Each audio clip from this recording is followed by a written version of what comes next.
Let's move on now. The small South Asian island country of Maldives has seen a change of guard, and the ripple effect to this is not going to be within its pristine waters. The geopolitics will affect South Asia and regional geopolitics. This is the next president of the Maldives, 45-year-old Mohamed Moizu.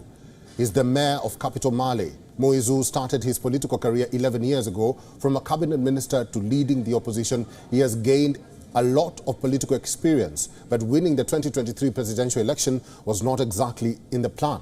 It was only after opposition leader Abdullah Yameen was convicted and barred from running in the election. Moizu was nominated as the presidential candidate by the People's National Congress. This was just 2 months ago. So even an underdog, Moizu has pulled through. He won with 54% mandate. That's just 17,000 more votes than his contender, Mohamed Soli. It's not just Moizu. We need to see the party he's heading, and also the former party chief, Yameen.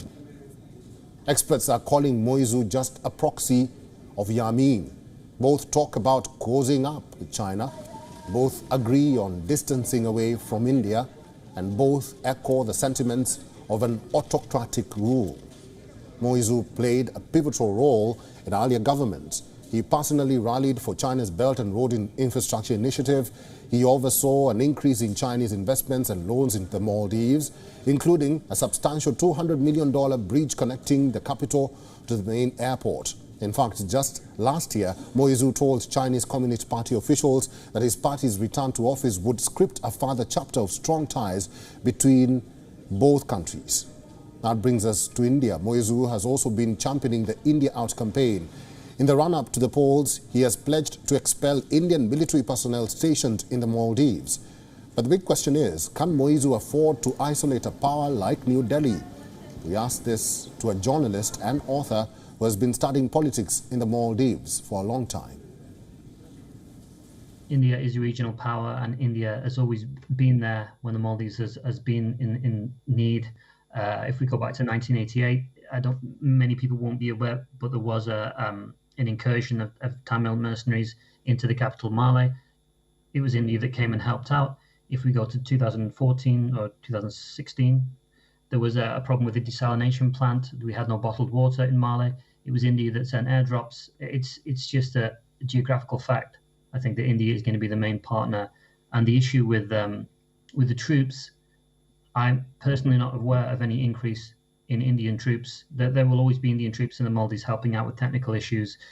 For example, there were helicopters that were donated to the country that required Indian pilots to fly for some time.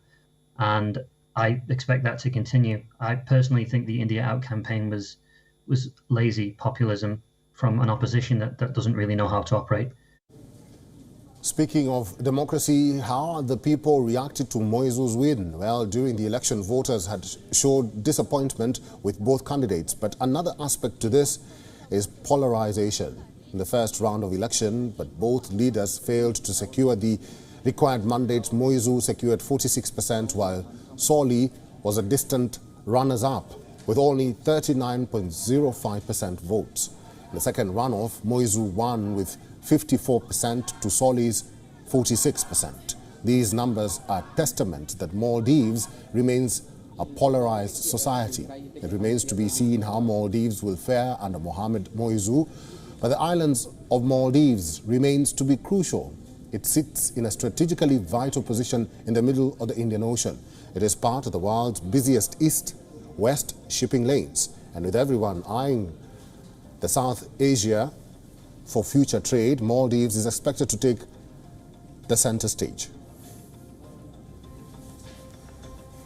WION is now available in your country. Download the app now and get all the news on the move.